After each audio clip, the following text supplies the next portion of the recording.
Bob Sansevere, Pioneer Press reporter Brian Murphy, and Pioneer Press deputy sports editor John Plume. Now, Brian, the Wild, they were on such a great roll, but then injuries started to hit. They've had some of their best forwards around. They got two dealing with concussions. You got Mikko Koivu out for the next month at least, it appears. What, if anything, can they do? Can they regain some of that momentum they had going when they were winning shootouts and having the best record in hockey, or has that window sort of closed on them? Well, it's definitely closed. I think what you had during their streak was you had a balanced attack because you didn't have the kind of lights-out production from Bouchard, who was banged up at the time. Koivu wasn't really putting the puck in the net. Certainly Heatley wasn't. They got a balanced attack. They had four lines rolling. They had a lot of confidence. Their goaltending, which has been solid all year long, and their underwhelming defenses actually came through in a lot of ways and really kind of carried the team. But it was a total team effort. The confidence kind of blossomed, and they were a team that rolled out there steadily.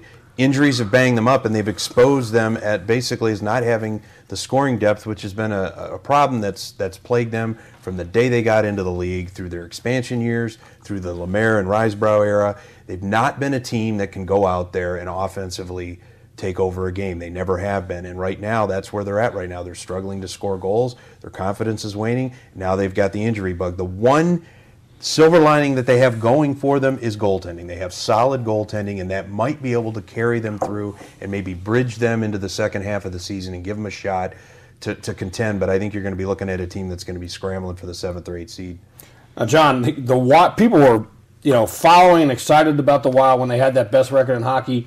Timberwolves are 3 games under 500, but people are excited about them because they're giving. Is it because they're giving hope for the future? Kevin Love is having a great start to the season. I mean, the last guy to have as many double-doubles as him to start the season was Hakeem Olajuwon. Ricky Rubio. A lot of people are baffled why he wasn't playing. He didn't have the numbers in Spain. Could it have been that he was throwing passes that was slapping guys on the side of the head and they couldn't handle his game? I don't know. I mean, whatever's happening, it's certainly working. I mean, I hate to give David Kahn credit, but the fact that Rubio played there a couple more years and he's coming to the league the same time as Derek Williams, I mean, those two guys have just kind of hit the ground running, and they're playing great basketball. But ultimately, I think it goes back to Rick Adelman. He knows how to use these guys in a rotation. He's getting great play off the bench. He put Wayne Ellington as a starter now at the 2. He's shooting lights out. He knew when to bench Wes Johnson. Berea's not even playing, and they're still playing great basketball. Luke Ridnour's giving them. Luke Ridnour, and I said this at the beginning of the year, I thought he was a really good shooter. He's not a point guard, but that he could play that 2 spot. And he scored 25 points last night, had 9 assists. I mean, this playing 2 point guards, like Kahn said from 3 years ago when he took over, we can make this work with 2 point guards. Well, they've got the 2 quality point guards. Except they couldn't make it work with Johnny Flynn. They've got 3 quality point guards, and it's working for them. And then you throw Kevin Love into the mix. He's just having an incredible season of 13 straight double-doubles, on the verge of probably getting a $60 million contract. I mean, this is a team that could win, could be a 500 basketball team.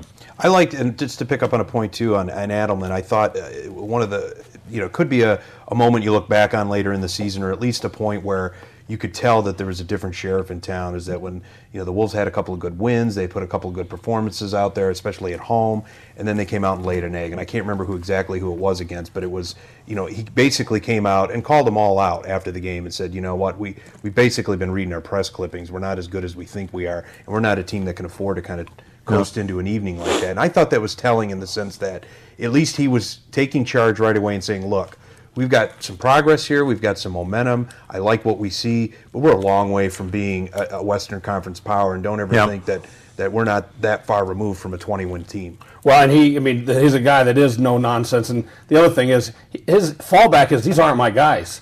He's been stuck with guys that were on the team already, and frankly, the job he's done is terrific. And I think where this team really starts to make the big move and turns that corner is when we do see, now Ricky Rubio had his minutes certainly are increasing, but when he and Williams become even a bigger force in that lineup than they are already, sort of like what Joel Coleman is becoming with the Gophers, that's when this team will see what it can do this year. And now you said 500. Do they have a shot at going above 500 and contending for a playoff spot? I mean, they'd have to play I think we had a story the other day. They'd have to play like 33 and 23 or whatever, something like that, to get in the playoff mix. But you got to like the tough conference. It's a tough conference. You got to like the way they're playing. And the other impressive thing is they're doing it with Michael Beasley's not playing. He's been out for a little bit. But that could benefit them down the stretch because they're getting guys playing that are getting valuable minutes. They're a better offensive team with him coming off the bench than they were with Derek Williams coming off the bench and with Rubio coming off the bench.